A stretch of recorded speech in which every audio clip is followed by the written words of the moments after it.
안녕하세요, 원고입니다. 오늘은 계약관리 할 차례이고요. 교재로는 17페이지입니다. 계약관리가 뭐냐, 손해평가서와는 관련은 없지만 한번 알아보면요.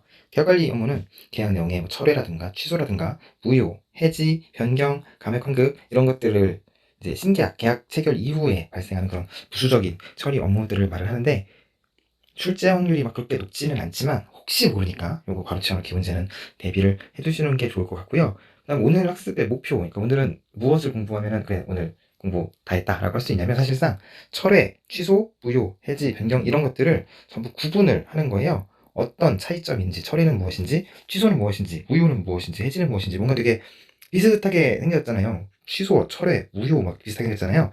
이런 것들을 구분하는 데 주안점을 목표를 두어서 학습을 하면 괜찮을 것 같습니다. 그래서 계약관리 업무의 심사나 이런 처리는 보험 모집 농협, 그러니까 지역 농협이나 혹은 NH손해보험 본사에서도 수행을 합니다. 그래서 업무 절차를 보면요, 이제 순서가 나오겠죠. 처음에 이제 상담을 할 거고요. 상담을 할 거고, 이 계약이 유효인지 확인을 할 거고, 이제 신청서를 작성을 안내하고 필요 서류를 접수한 뒤에 신청한 내용을 전산 입력으로 하고, 그 심사 대상인지 여부를 확인을 하거나, 아니면은 뭐 이게 좀 애매하다, 본사 심사 대상이다 그러면 본사로 심사 신청을 하고 그 신청사항을 처리하고 결과를 안내를 하겠죠. 이 업무 절차는 뭐 그렇게 중요해 보이진 않지만 흐름 정도만 이해해 주시면 될 것 같습니다. 계약 관련 서식. 계약 관련 서식은요, 농작물재보험 뭐 취소, 해지 및 무효 신청서, 뭐 재신고서를 참조한다고 되어 있는데, 이것까지는 뭐 굳이 모르셔도 될 것 같아요. 그냥 패스하셔도 될 것 같습니다. 그럼 이제 철회는 뭐고, 뭐 해지는 뭐고, 무효는 뭐고를 한번 알아볼게요. 그래서 여러분들이 여기서 알아봐야 될 것은 요 철회 기준 요 부분을 좀 알아두셨으면 좋겠습니다. 청약 철회는 보험 증권을 받은 날부터, 보험증권을 이제 받아야 되는 거예요. 수령한 날이요. 수령한 날부터 15일 이내, 뭐 계약을 체결할 때 이제 15일보다 긴 기간을 약정을 따로 했다면 그 기간이겠지만, 그게 없다고 하면 통상적으로 15일 이내에서 청약을 철회할 수 있습니다. 반품하는 거죠.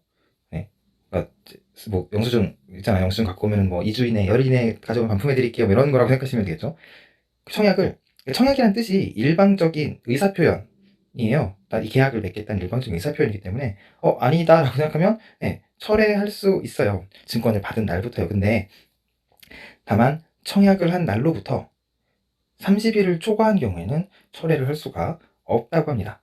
청약을 한 날로부터 30일을 초과해서 한 달이 지나서 갑자기 마음이 바뀌어도 그때는 청약을 처리할 수 없고요. 법인도 청약 철회는 안 된다고 해요. 요 문장을 읽어두시고, 이 문장 같은 경우에 뭐 15일, 30일 뭐 이런 것들, 이런 숫자들은 여러분들 기억을 해주셨으면 좋겠습니다. 청약 철회는 뭐 방문해도 되고요. 통신수단을 이용해도 됩니다. 뭐 OX 퀴즈 나올 수 있겠죠. 청약 철회는 계약자가 보험 계약 농협을 방문해야지만 뭐 신청할 수 있다. 뭐 통신수단 이용해서는 신청이 안 된다. 이런 것들이요. 그런 것들 X 처리하면 되고요.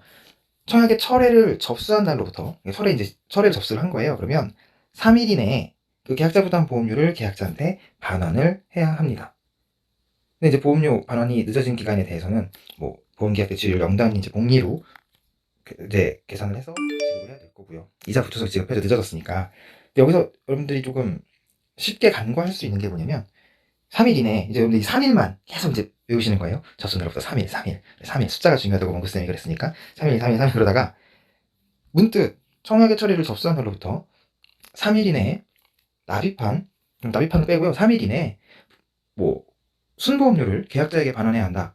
이러면 3일에 포커스를 맞추다가 그냥 뒤에는 그냥 순보험료를 당연히 반환해야지 라고 하면 틀린 거죠. 왜냐면 여기는 이 보험은 국가지원보험도 있고 지자체지원보험도 보험료도 있기 때문에 계약자 부담 보험료만 반환을 해야지, 나라에서 내준 거, 뭐 지자체에서 내준 거를 다 한 80% 이상을, 예를 들어서 계약자 부담 보험료가 20만 원이라고 하면 나머지 80만 원은 국가 지원받는 거잖아요. 근데 이걸 다 100만 원을 다 반환을 하면 했다가 15일 이내에 그냥 철회하면 80만 원 버는 거잖아요. 그죠? 그러니까 계약자 부담 보험료를 반환한다는 여기에도 좀 포커스를 맞춰주셨으면 좋겠습니다. 이게 간과할 수 있는 부분이라는 생각이 언뜻 들었어요. 그래서 말씀을 드렸고요. 그다음 계약자가 제1회 보험료 등을 카드로 납입하면 카드의 매출을 취소하는 거고요. 이자를 더해서 지급하지는 않습니다. 그것도 그냥 알아만 두시면 될 것 같아요. 막 꼼꼼하게 뭐 외우고 하실 필요는 없어요. 그럼 취소가 뭐냐? 취소는 이렇게 기준과 접수를 전부 다 해야 될 것 같아요. 그러니까 품질 보증을 해지하는 게 이제 취소라고 지금 되어 있는데, 이 취소는 뭐냐면 그 계약의 그 절차상에 하자가 있을 때 그때 계약이 성립이 되지 않아가지고 취소가 되는 것들이거든요. 계약에 있어서 절차상에 쓸까요? 네, 계약에 있어서 절차상에 네, 하자가 있는 경우에요. 네, 하자가 있는 경우, 그런 경우는 취소가 되는 거죠. 철회는 계약자가 반품하는 경우고, 이 취소는 서로 의사는 있는데 계약자가 마음이 변하거나 하는 거 아닌데 이 계약 절차상에 하자가 있어서 계약이 완전하게 성립이 안 되는 경우에요. 그러니까 취소가 되는 거죠. 그래서 그 기준이 있어요. 약관이나 계약자 보관용 청약 시에 계약자한테 전달을 안 했어요. 네, 하자가 있는 거죠. 그죠? 약관의 중요한 내용을 설명하지 않았어요. 네, 하자가 있는 거죠. 계약을 체결할 때 계약자가 청약서에 자필 서명을 안 했어요. 그리고 그대로 진행해 버렸어요. 하자가 있는 거죠. 이 세 가지 이 기준은 여러분이 조금 알아두셨으면 좋겠어요. 이 취소 기준이요.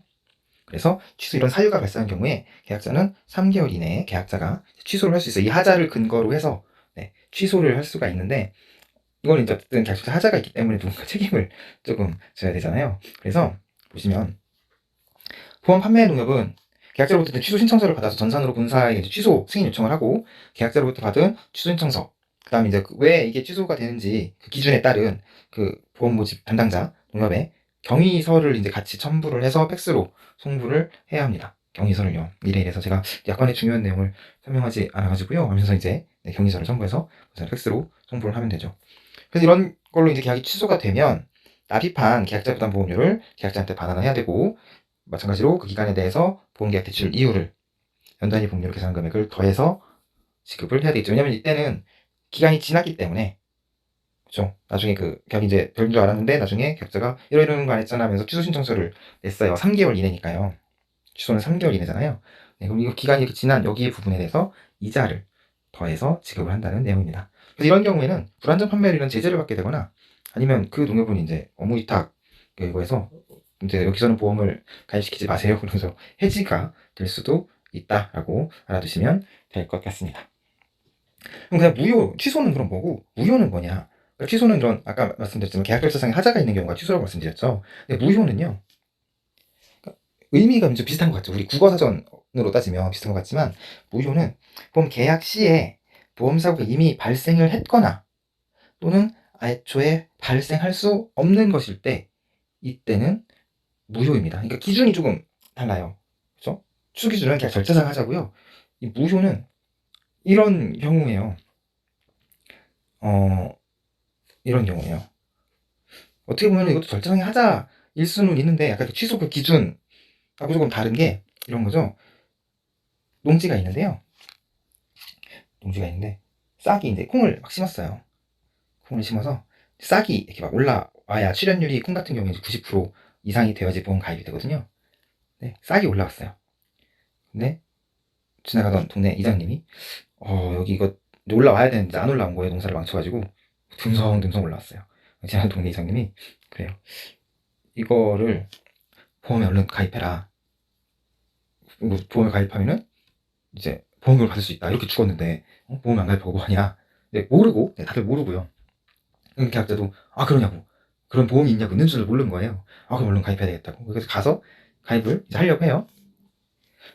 그래서 농협에 갔어요. 농협 담당자도 이걸 발령한 지 처음이라 몰라요. 그냥 되는 줄 알았어요. 가입을 해줬어요. 가입을 해주고 이제 시간이 흘러서 10월이 됐어요. 10월이. 그래서 이제 손해평가사가 콩 조사를 하러 갔어요. 나중에 이 과목에서 배우겠지만 경작불능 상태인 거죠. 왜냐면 65% 이상이 죽어가지고 경작불능 상태예요. 경작불능 처리를 하려고 봤더니 이제 손해평가사가 경작불능 처리를 할 거면 출연율, 그때 계약 인수 때 이 출연율 사진을 함께 첨부해야 하거든요. 언제 죽었는지, 이게 죽은 뒤에 가입됐는지 이런 걸 알아보려고. 그래서 이제 그걸 요구를 해요. 그 출연율 그때 가입 당시 사진을 이제 첨부해야 되거든요. 그랬더니 담당자가 그런 사진이 없는데요? 그래요. 그럼 이거는 경작불능 그럼 처리가 안 될 텐데 그러면서 이제 계약자한테 여쭤보죠. 이거 사진 혹시 뭐 계약 당시에 찍어놓은 사진이 있느냐. 그랬더니 이거 다 죽어가지고 가입한 거다. 계약자는 모르고 한 거니까. 그럼 이거는 보험금 책정은커녕 이 가입한 거 자체를 거꾸로 돌려가지고 무효 처리를 해야 되겠죠. 그죠? 손해평가사가 이제 무효 처리를 해야 되는 거예요. 이런 경우가 무효입니다. 그러니까 취소랑은 조금 다르죠. 네, 취소는 아까 그 세 가지 기준이 취소고요. 무효는 요런 게 무효입니다. 네, 그래서 처리 절차를 보면 무효 사유가 발생한 경우에는 해지나 뭐 이제 무효 신청서를 작성을 해서 계약자의 서명을 받아야 되고요. 해지 신청서를 받아도 뭐 되기는 해요. 근데 일단은 무효 신청서를 작성을 해서 계약자의 서명을 받아야 되고, 이제 본사의 승인 건에 해당하는 경우에는 전산으로 이제 승인 신청을 하겠죠. 그다음에 증빙 자료 같은 것들을 팩스로 송부를 하고요.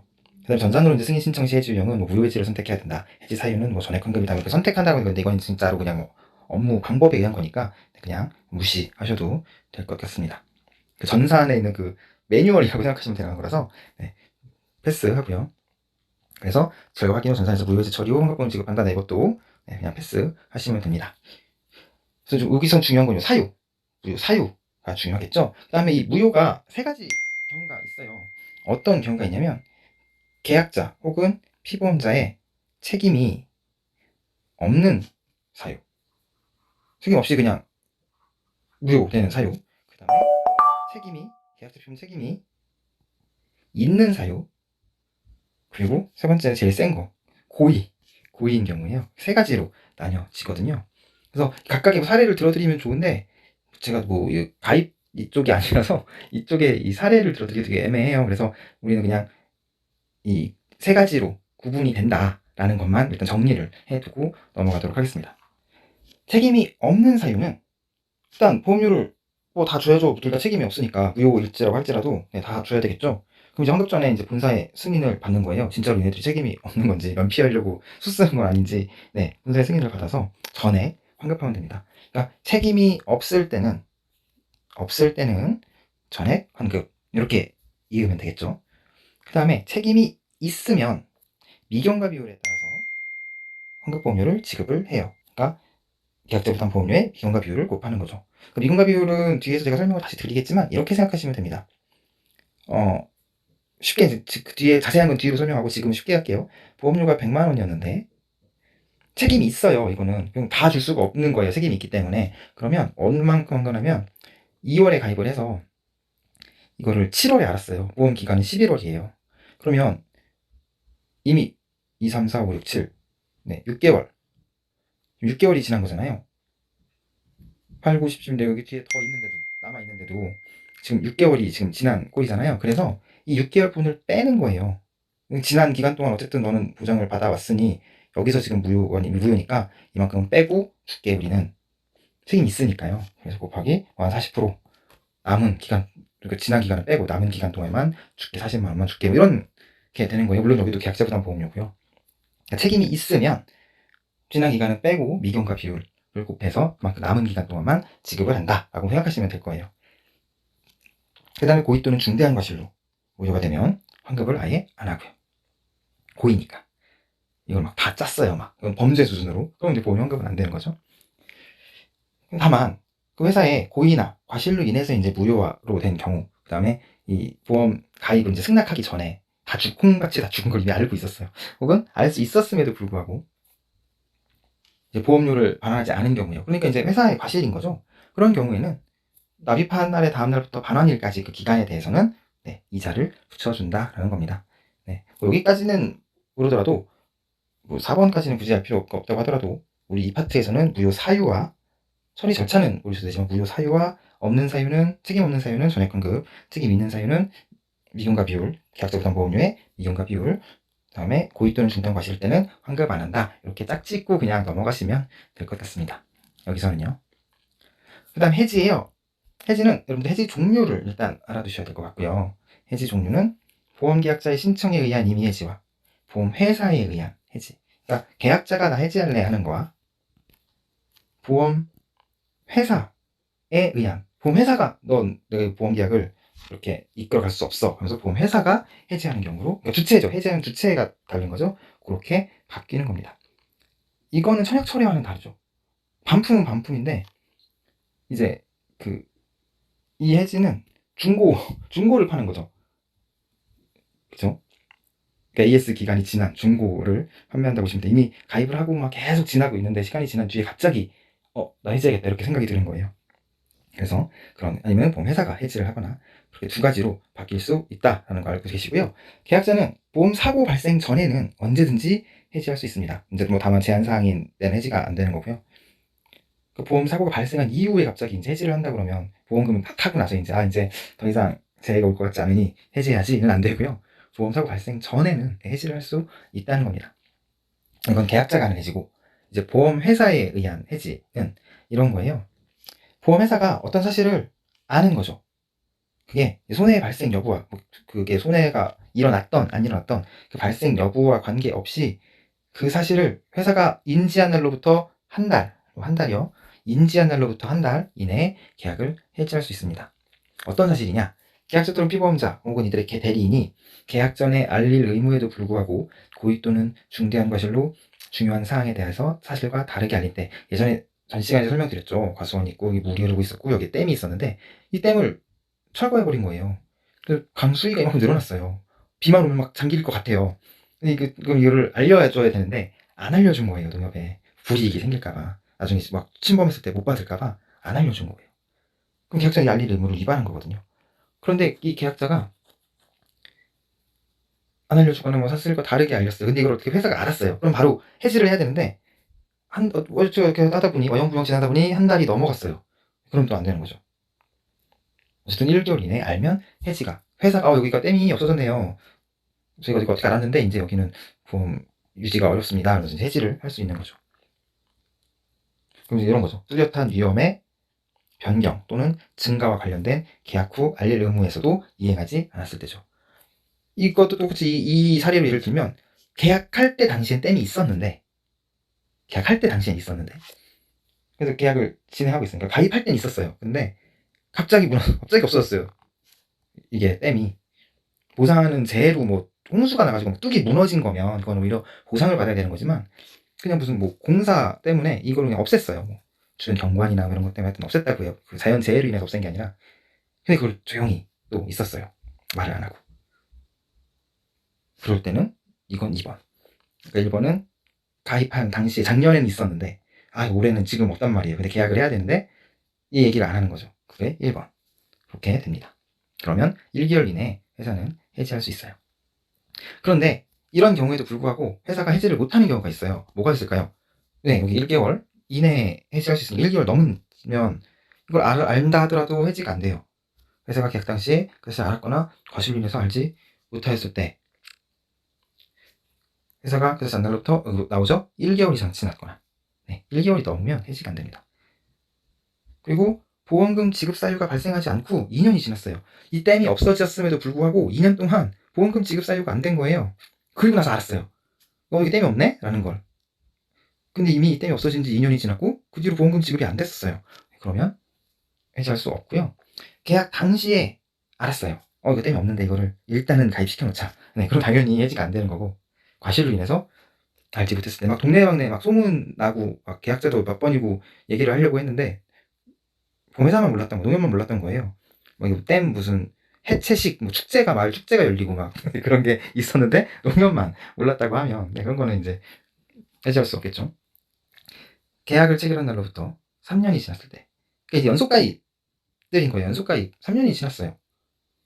그러면 그때서는 연속가입일 때는 해지가 안 되고요. 보험을 모집한 자가 계약자 또는 피보험자에게 알릴 기회를 주지 않았거나 계약자 또는 피보험자가 사실대로 알리는 것을 방해한 경우, 또는 사실대로 알리지 않게 하였거나 부실한 사항을 알릴 것을 권유했을 때, 이건 뭐냐? 이런 거예요. 이 보험을 가입하면 담당자가 어떤 실적 연도대상 이런 거를 막 받으려고 해요. 이제 예를 드는 거예요. 실제가 아니고. 어떤 한 건만 받으면 연도대상을 받을 수 있는데 한 건을 되게 채웠어요. 연도대상을 이제 대상자가 된 거죠. 근데 이 댐이 좀 철거될 것 같다고 하는 거예요. 그럼 이제 얘가 다시 해지가 무효가 되거나 뭐 그렇게 돼야 되겠죠. 청약이 철회가 된다거나 뭐 어쨌든 무효가 된다고 해야 되는데, 그럼 이거 빠질 거 아니에요? 그러면 이제 계약자가 말을 하려고 해요. 이런 사유 때문에 저 이거를 뭐 어떻게 하려고 한다. 근데 이제 도망다니는 거죠. 이게 해지가 되면 연도대상에서 떨어지기 때문에 저기 보호자의 이제 보험에 보자만 나와도 딴 데로 간다거나 뭐 도망다닌다거나 사실대로 알리는 것을 방해한 경우에 입을 막는다거나 물론 예를 드는 거예요. 그런 경우에 이제 해지할 수 없어요. 그러면 이 사람은 해지할 수 없기 때문에 성공한 거냐, 면도 대상을 거머쥐는 거냐, 그런 건 아니고 이제 이 사람 나름대로 뭐 또 징계를 받겠죠. 뭐 그런 식의 것들을 지금 뭐 우스갯소리로 일단 예를 들면 설명을 했는데, 이 부분은 여러분들이 조금 통으로 암기까지는 아니더라도 통으로 좀 알아두셨으면 좋겠어요. 뒤에 계속 나오거든요. 문장물 이제 본격적인 수업에 들어갈 때도 이 부분 나오니까 이 부분 조금 여러 번 많이 읽어두셨으면 좋겠습니다. 여러 번요. 똑같아요. 해지 사유가 발생한 경우에는 해지 및 무효 신청서를 작성해서 계약자의 서명을 받으면 되고요. 똑같습니다. 이건 읽어보시면 될 거예요. 아까 똑같으니까. 보험료 환급 같은 경우에 해지 같은 경우는 중고를 파는 거기 때문에 아까 말씀드렸던 미경과 비율에 따른 지난 부분은 어쩔 수 없고 남은 부분에 한해서만 반환을 해줍니다. 환급 보험료를 해줘요.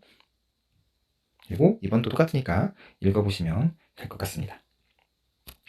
그리고 계약 변경이 있어요.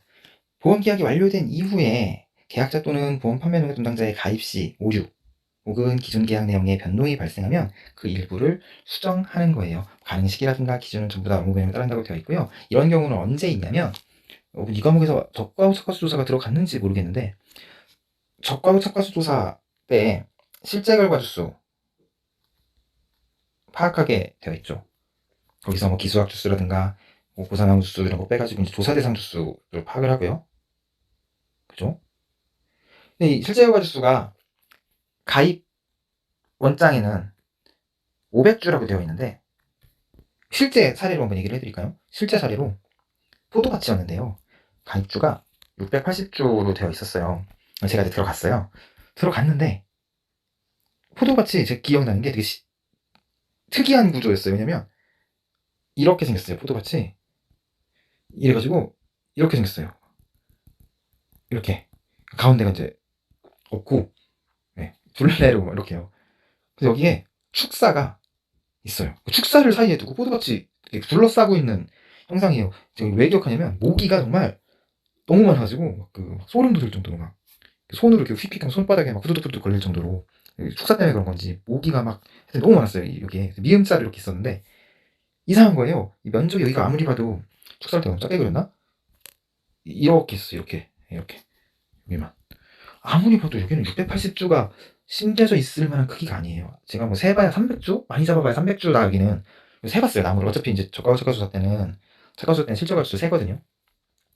샜는데 200, 그때 260주 정도 나왔어요. 여기 축사가 있어요. 계약에 이렇게 돼 있는데, 그래서 계약장에게 물어봤죠. 저기 이 축사 언제 지으셨어요? 그랬더니 2년 됐다는 거예요. 이거 계속 이렇게 가입이 되어 있었던 거죠. 그래서 이거를 이대로 두면 안 되잖아요. 그래서 계약 변경을 시켰죠. 가입 시에 오류가 있었기 때문에 이걸 680주를 260주로 바꿨죠. 그런 것들이 계약 변경입니다. 그래서 여기는 손해평가사는 그래도 관련이 있어요. 그래서 변경 항목별 징구 서류라고 있는데, 여러분들이 여기를 조금 알아주셨으면 좋겠어요. 여기서 계약자 변경 같은 경우는 솔직히 손해평가사 물론 이게 다 중요한데, 여기가 통으로 별 1개라면 여기 목적물 변경에서는 별이 이제 2개 정도. 특히 여기 사유요. 계약자 변경 사유는 이 징구 서류까지가 뭔지는 뭐 알아두면 좋겠지만, 그래도 사유는 정말 알아두셔야 될 것 같아요. 그래서 계약자 변경에는 계약자가 바뀌는 거니까 인수 오류라든가 상속 증여 매매 임대차 때문에 바뀌는 건데, 손해평가사랑 이제 관련 있는 건 목적물 변경이요. 주소가 다르다든가 뭐 분포리 산 27-1이라고 해서 갔더니 아무것도 없어요. 저기 주소가 여기 산 27번지가 아니고 146번지인데 근데 주소는 이렇게 돼 있죠. 그런 경우에는 주소 바꿔야 될 거고요. 146번지로. 면적도 아까 우리 나무 주수처럼 밭작물이나 농작물 같은 경우에는 나무 주수가 아니고 면적이잖아요. 이거 면적도 바꿔야 되고요. 면적이 다르면 그게 다 목적물 변경이죠. 그래서 재신고서랑 토지대장, 재신고서는 필요한 관련 서류라고 그냥 퉁쳐서 이야기를 해요. 재신고서는 다 들어가 있어요. 주소나 면적은 토지대장인 농지 원부가 필요한 거고요. 방제시설 같은 경우도 있습니다. 예를 들어서 방제시설 같은 경우 뒤에서 배우겠지만, 방제시설 때문에 할인이 되는 것들이 있어요. 대추의 비가림 시설이라든가 아니면 뭐 Y자 덕자 시설, 뭐 사과의 방상펜 뭐 이런 것들이요.